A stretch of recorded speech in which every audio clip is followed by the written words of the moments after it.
Virtually everything that applies to composition in still photography can be applied to movie shooting as well.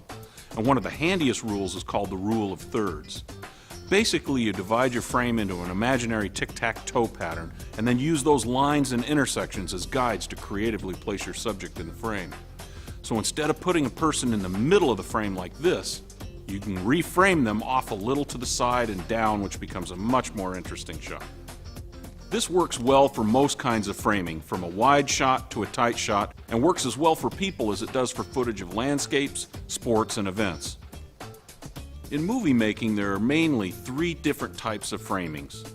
Wide or establishing shots, which give you an overall sense of place and location. Medium shots that are closer but still show a relationship of your subject to their environment. And then close-ups, which bring you in for a much more intimate feeling.